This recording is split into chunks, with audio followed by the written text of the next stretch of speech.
Hi, I'm Lara Shannon. Often lots of dogs and cats that are up for adoption have been in and out that shelter environment a bit or haven't had the best start in life. So to find out a little bit more about what you might need to know when you're considering adopting or fostering a pet, I'm out here with Forever Friends to have a talk with Saskia.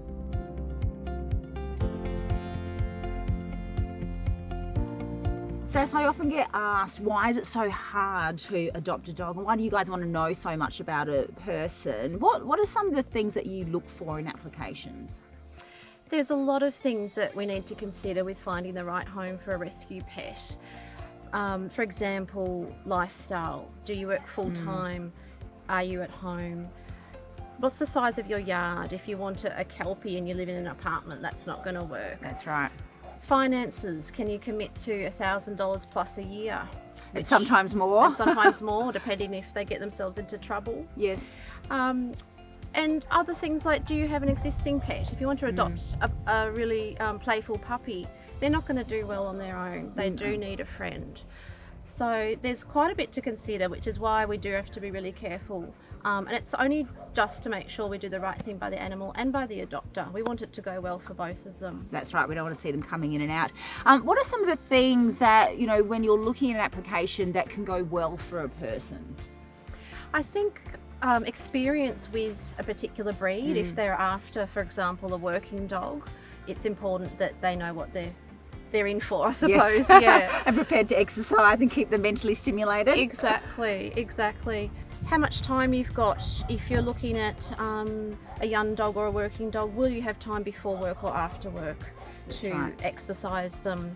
So there's quite a lot to consider, but at the same time, we're very proficient at making good matches, and we just need adopters to let us assist with perhaps suggesting a different sort of animal that they might not have considered. That's right. Or a different age of pet as well. Yeah, that's right. And often, you know, we sometimes overlook some of the oldies out there that need a home, and they've got a lot of love to give. And a lot of also have anxiety. And so if someone's out in separation anxiety all day, at work all day, or goes away on holidays all the time, they're probably not a good match either, are they? No, not at all. But there's definitely better pets for those sorts of people. Fostering is fantastic for people who aren't sure if they're ready for the 15-year commitment.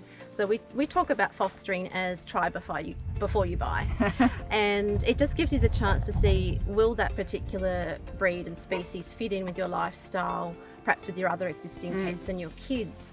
And if it doesn't, then that animal goes up for adoption and we find them the perfect home.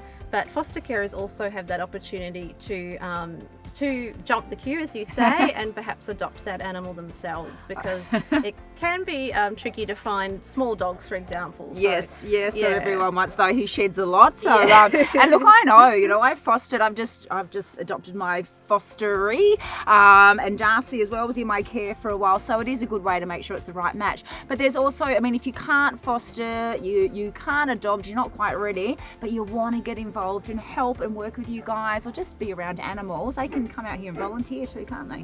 Yes, we absolutely welcome all volunteers. We've got this sanctuary here in the Yarra Valley with so many different species, from horses to goats to dogs needing walking to chooks, and we have a working bee every Sunday. We're always looking for new people to come up and help us with that, feeding the animals, cleaning out the sheds.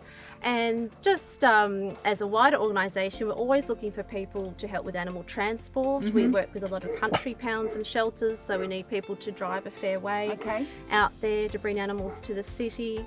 We're always looking for photographers and people just perhaps who've got a lot of time on their hands at home and might be good with admin. Yes. Want to jump on the computer an hour a day and help us with stuff like that too. Basically, anything that it takes to run a rescue. You've got an awesome guy who's actually taken 6 months to build you a shed out here, so anything can do. Absolutely. Well, thanks, Sass. If you'd like to find out how you can foster, adopt, or even volunteer with Forever Friends, visit foreverfriends.org.au. And to find out more about the work of PETstock Assist and how you can support that, visit the website.